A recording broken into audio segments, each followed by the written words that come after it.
Hello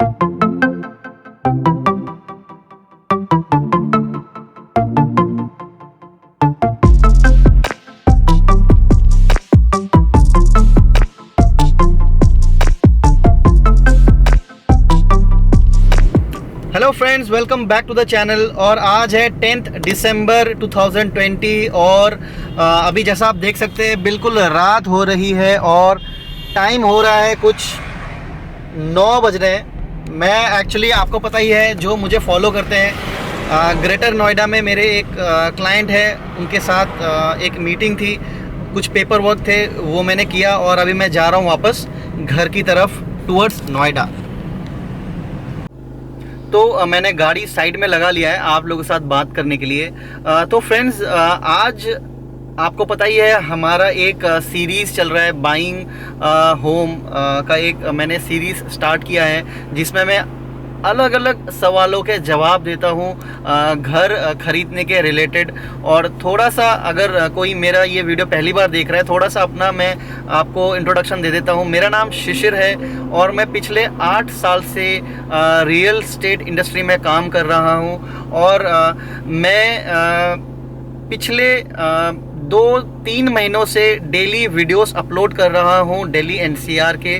तो आपके अगर कोई क्वेरी है दिल्ली एनसीआर में प्रॉपर्टीज़ रिलेटेड या किसी भी रिलेटेड, आप मेरे को कमेंट कर सकते हैं, मैं उसका रिप्लाई ज़रूर करूँगा। तो आज हम एक बहुत ही इंटरेस्टिंग टॉपिक डिस्कस करेंगे, वो है how to choose the right builder. सही बिल्डर कैसे चुने।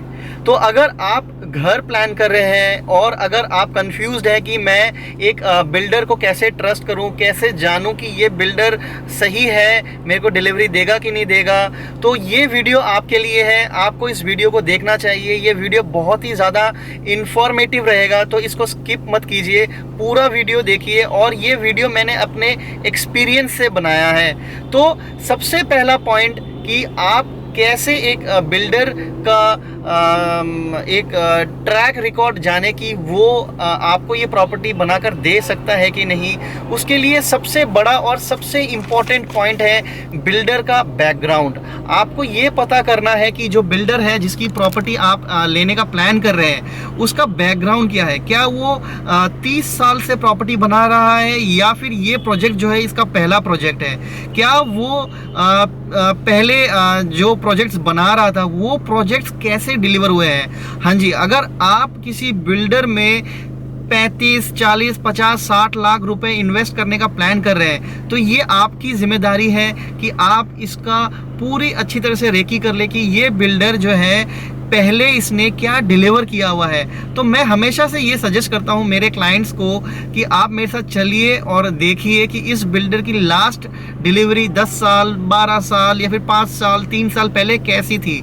उसने वो जो डिलीवर किया है, क्या उसको वो मेंटेन कर पा रहा है, क्योंकि ये बहुत इंपॉर्टेंट है। आप एक मकान लेंगे, सपोज आपने एक फ्लैट लिया और वो फ्लैट जो है काफ़ी अच्छे रेट में मिल गया आपको, मार्केट से सस्ते रेट में, तो आपने सोचा कि यार it is a good buy और आपने इंस्टेंट बाय कर लिया। लेकिन जब आप वहाँ शिफ्ट कर रहे हैं तब आपको पता चलता है कि वो मेंटेन ही नहीं हो पा रही है, क्योंकि बिल्डर को पास्ट एक्सपीरियंस ही नहीं है। तो माय फ्रेंड्स, प्राइस हमेशा प्राइमरी फैक्टर नहीं होना चाहिए। एक बिल्डर का बैकग्राउंड जो है वो हमेशा क्रॉस वेरीफाई करना चाहिए।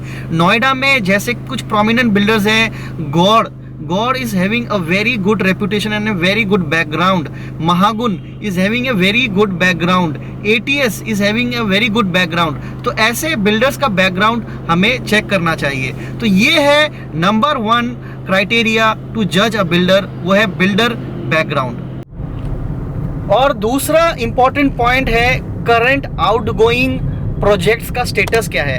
अगर आप एक ऐसी बिल्डर में इन्वेस्टमेंट कर रहे हैं जिनका अभी करंटली 15 से 20 प्रोजेक्ट्स चल रहे हैं, तो आप जाकर देखिए उस 15 से 20 प्रोजेक्ट्स का स्टेटस क्या है। अगर कोई बिल्डर एक साथ 2, 3 या फिर 4 से ज़्यादा प्रोजेक्ट्स बना रहे हैं, तो ये आपकी जिम्मेदारी है कि आप चेक करें जाकर कि उनके जो 2 या 3 से ज़्यादा प्रोजेक्ट्स चल रहे हैं उसमें बराबर काम हो रहा है कि नहीं, कहीं ऐसा तो नहीं है कि एक साथ 15 प्रोजेक्ट्स चल रहे हैं, लॉन्च तो हो गए हैं, लेकिन उन 15 प्रोजेक्ट्स में कोई काम नहीं हो रहा है। तो ये बहुत इंपॉर्टेंट फैक्टर है, क्योंकि अक्सर बिल्डर्स जो है वो काम बहुत ज़्यादा एक्सपैंड कर लेते हैं, लेकिन प्रॉपर उसकी फिनिशिंग नहीं कर पाते। जिसका सबसे बड़ा एग्जांपल, मैं लेना तो नहीं चाहता उनका नाम, because I don't want to demean anybody, लेकिन आप लोगों के लिए एक बहुत बड़ा एग्जांपल इसका है जेपी ग्रुप। जेपी ग्रुप ने एक साथ लगभग 20 से ज़्यादा प्रोजेक्ट्स उठा लिए थे, नोएडा, ग्रेटर नोएडा और बाकी यमुना एक्सप्रेसवे पे, और आज वो कहीं पे भी काम नहीं कर पा रहे हैं। तो ये एक बहुत ही इम्पॉर्टेंट फैक्टर है। अगर आप किसी बिल्डर को आपने शॉर्टलिस्ट किया है तो देखिए उनके अभी कितने प्रोजेक्ट्स चल रहे हैं, और अगर 2-3 से ज़्यादा प्रोजेक्ट्स हैं तो उन सारे प्रोजेक्ट्स में एक बार आप एक राउंड लगा लीजिए, एक रेकी कर लीजिए कि हर जगह काम बराबर चल रहा है कि नहीं। और तीसरा बहुत ही टेक्निकल पॉइंट है, अक्सर आपने सुना होगा कि मार्केट रेट जो है किसी एरिया का सपोज 50 लाख रुपए का चल रहा है, और कोई बिल्डर जो है वहाँ पे एंटर करता है और वो रेट निकाल देता है 25 लाख का, 50% डिस्काउंट ऑन दैट एरिया। तो ये जो चीज़ है, इससे थोड़ा सा आपको, मुझे लगता है, बच के रहना चाहिए, और इस चीज़ को थोड़ा सा कॉशियसली और सावधानी से हैंडल करना चाहिए। क्योंकि इसमें एक समझने वाली चीज़ ये है कि अगर किसी एरिया में एक प्राइस सेट है और वहाँ पे आपको कोई डील मिल रहा है 50% डिस्काउंट पे, 40% डिस्काउंट पे, तो देयर इज़ समथिंग फिशी। ज़रूरी नहीं है फिशी ही हो, लेकिन देयर इज़ समथिंग फिशी। आपको इस फैक्टर को चेक करना चाहिए। इसको हम कहेंगे लुक्रेटिव प्राइस फैक्टर या फिर लुक्रेटिव पेमेंट प्लान फैक्टर। जो मैंने अपने पिछले 8 साल में सीखा है, अक्सर किसी एरिया में सपोज 50 लाख के फ्लैट्स हैं और उस एरिया में एक बिल्डर आ जाएगा नया, और वो बोलेगा कि भाई साहब यहाँ पे मैं 25 लाख रुपए में आपको फ्लैट दिलाता हूँ, और पेमेंट प्लान ऐसा है कि 10% या 5% आपको अभी देना है, and rest at the time of possession. तो देखिए, 2 चीज़ें हैं यहाँ पे नोट करने के लिए। ज़रूरी नहीं है कि ये पेमेंट प्लान खराब हो, लेकिन जब वहाँ पे रेट चल रहा है 50 लाख रुपए का और बिल्डर 25 लाख में प्रॉपर्टी इंट्रोड्यूस करता है उस मार्केट में, और ये पेमेंट प्लान लेकर आ जाता है कि भाई साहब आपको सिर्फ 10 या 5% अभी देना है, rest at the time of possession. अब आपको ये सुन के भी हैरानी होगी कि ऐसा कैसे हो सकता है, लेकिन ऐसे केसेस हुए हैं, काफ़ी जगह हुए हैं, और वहाँ पे डिफ़ॉल्ट्स भी हुए हैं। तो मेरी आपकी तरफ ये जिम्मेदारी है, आपको इस चीज़ से अवेयर करूँ कि जो lucrative payment plans and lucrative price factors होते हैं, इनको थोड़ा सा चेक पे रखना चाहिए। और यहाँ पे देखिए, ये बड़ा लाइटिंग सा हो रहा है।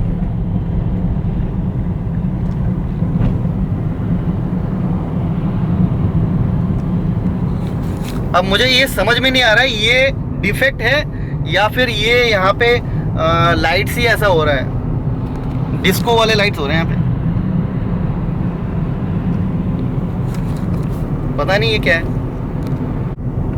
और अभी जो चौथी चीज़ है जो मैं आपसे शेयर करूँगा, ये मुझे लगता है सबसे ज़्यादा इम्पॉर्टेंट है, वो है लाइसेंसेस और जो लैंड की जो इनके पास ओनरशिप होती है उसका प्रूफ।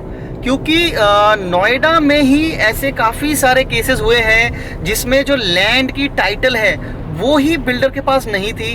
फॉर एग्जांपल, आपने सुना भी होगा काफ़ी सारे नाम, अगेन मैं नाम लूँगा, I don't want to like demean किसी को, मैं नहीं करना चाहता, किसी को नीचा नहीं दिखाना चाहता, लेकिन नोएडा में ऐसे बहुत सारे केसेस हुए हैं, और पर्सनली मेरे साथ ऐसे काफ़ी सारे क्लाइंट्स जुड़े हैं जिन्होंने प्रॉपर्टी ऐसे बिल्डर का खरीदा जो बिल्डर उसके पास जो लैंड है उस लैंड का ही टाइटल नहीं था। तो लैंड का टाइटल नहीं था, लेकिन उस लैंड पे उन्होंने प्रॉपर्टी डिक्लेयर करके मार्केट में बेचकर फंड्स रेज किए हुए हैं, और एंड आज वो ऐसे बिल्डर्स जो है वो जेल के सलाखों के पीछे है। तो ऐसा नहीं है कि वो कभी पकड़े नहीं जाते, वो पकड़े जाते हैं, लेकिन नुकसान कहाँ हो जाता है? नुकसान हो जाता है जो सीधे साधे क्लाइंट्स होते हैं उनका नुकसान हो जाता है। मेरे एक क्लाइंट है, काफ़ी सीधे, काफ़ी अच्छे क्लाइंट हैं, उन्होंने 20-25 लाख रुपए, अर्थ नाम से एक बिल्डर है, अब मैं अर्थ का नाम ले लेता हूं क्योंकि अर्थ का नाम सभी जानते हैं, काफ़ी फेमस है, इनफेमस है काफ़ी। तो अर्थ में उन्होंने 20-25 लाख रुपए लगाए थे। अब बाद में ये पता चला कि भाई जो वो जो लैंड है वो भी नहीं था इनके पास, बिल्डर के पास।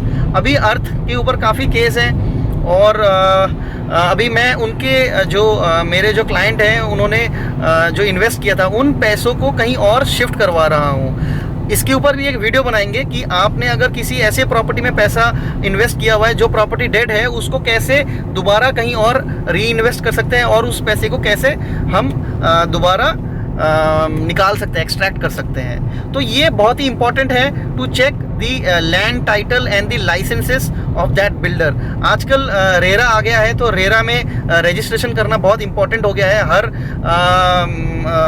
हर स्टेट का अपना रेरा है जिसके हिसाब से बिल्डर काम करता है और ये काफ़ी एक अच्छा इजी तरीका हो गया है। 2017 से पहले, 2018 से पहले रेरा थी नहीं, तो उस वक्त ऐसे बहुत केसेस होते थे, लेकिन आजकल रेरा की वेबसाइट पे आप चेक कर सकते हैं। और सबसे लास्ट में और सबसे इम्पोर्टेंट है बिल्डर का प्रोफाइल। अब जो लोग नोएडा में रहते हैं या फिर जो लोग इधर नॉर्थ की तरफ रहते हैं, दिल्ली एनसीआर में रहते हैं, उनको पता होगा कि यहाँ पे काफ़ी सारे बिल्डर्स ऐसे हैं जिनका मेन काम जो है, जो उनका मेन पोर्टफोलियो है वो कंस्ट्रक्शन का नहीं है। कंस्ट्रक्शन उनका सेकेंडरी बिजनेस है और प्राइमरी बिजनेस उनका कुछ और है। अब ज़रूरी नहीं है कि अगर ये काम अच्छा नहीं कर रहे हैं, लेकिन अक्सर ऐसा होता है कि जिनके पोर्टफोलियो में ही, रेज्यूमे में ही जिनका कंस्ट्रक्शन है, जैसे गौर का एग्जांपल लेते हैं, गौर सन्स का काम ही कंस्ट्रक्शन है। आप देख सकते हैं उनके 20 साल पुराने प्रोजेक्ट्स आर सो गुड कि वहाँ के प्रोजेक्ट्स के रेट जो है आज भी कॉम्पिटिटिव है उस मार्केट में। तो मेरे कहने का मतलब है कि उनका जो कोर बिजनेस है वो कंस्ट्रक्शन होना चाहिए। ऐसा नहीं है कि आप जिस प्रॉपर्टी में इन्वेस्ट कर रहे हैं उनका कोर बिजनेस ही कुछ और हो। तो ये जो बिल्डर का प्रोफाइल है ये बहुत इंपॉर्टेंट है, तो चेक कर लीजिए बिल्डर का प्रोफाइल। तो फ्रेंड्स, काफ़ी ब्रीफ और काफ़ी शॉर्ट एज पॉसिबल और एज ब्रीफ एज पॉसिबल मैंने इन पॉइंटर्स को बनाया था, ताकि आप लोगों को ऐसा ना लगे कि मैं कितने लंबे वीडियोस, मतलब आप कितने लंबे वीडियोस देख रहे हैं, क्योंकि अक्सर हम लोगों को बोरियत फील होती है ज़्यादा लंबे वीडियोस देखने में। तो मैं कोशिश यही करता हूँ कि शॉर्ट एंड ब्रीफ रहे। तो ये मेन 5 पॉइंटर्स थे जो मुझे लगा आप लोगों को पता होना चाहिए। और बाकी फ्रेंड्स, जैसा मैं हमेशा कहता हूँ, जिसका जो काम है उसको वो करना चाहिए।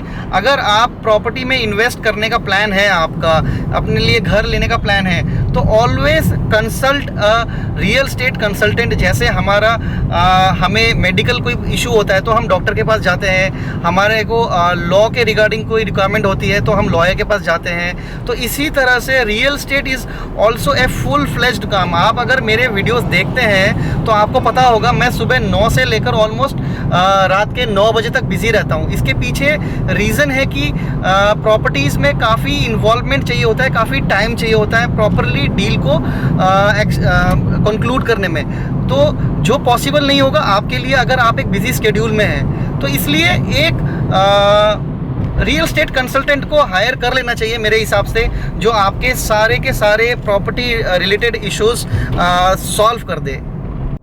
और आपसे एक रिक्वेस्ट है कि अगर आपने ये मेरा वीडियो यहाँ तक देखा है तो प्लीज़ मेरे चैनल को सब्सक्राइब कर लीजिए, क्योंकि मैं डेली ऐसे वीडियोस डालता रहता हूँ और मैं दिल्ली एनसीआर के वीडियोस डेली अपलोड करता हूँ। आप अगर मेरे चैनल में नए हैं और अगर आपने ये वीडियो पहली बार देखा है तो आप मेरे पीछे के वीडियोस देख सकते हैं। मैं पिछले 3 महीने से डेली वीडियोस अपलोड कर रहा हूँ और मैंने एक टारगेट लिया है 1000 वीडियोस का। मैं डेली वीडियो अपलोड करूँगा, तो इस चैनल को सब्सक्राइब कर लीजिए अगर आप नोएडा, दिल्ली एनसीआर के चीज़ों को लेकर, रियल स्टेट या फिर जगह को लेकर अपडेटेड रहना चाहते हैं। और सब्सक्राइब कर लीजिए अगर आपको मेरे वीडियोस पसंद है, और अगर नहीं पसंद है तो डिसलाइक दबाइए और मुझे कमेंट पे बताइए कि मुझे क्या इम्प्रूव करना चाहिए। तो फ्रेंड्स, काफ़ी टाइम हो गया है, अभी 9:20 हो गए हैं, मैं गाड़ी चलाता हूँ और मैं पहुँचता हूँ घर। मैं मिलता हूँ आपसे कल एक नए एपिसोड में एक नए टॉपिक के साथ। तब तक अपना ख्याल रखिए। Take care.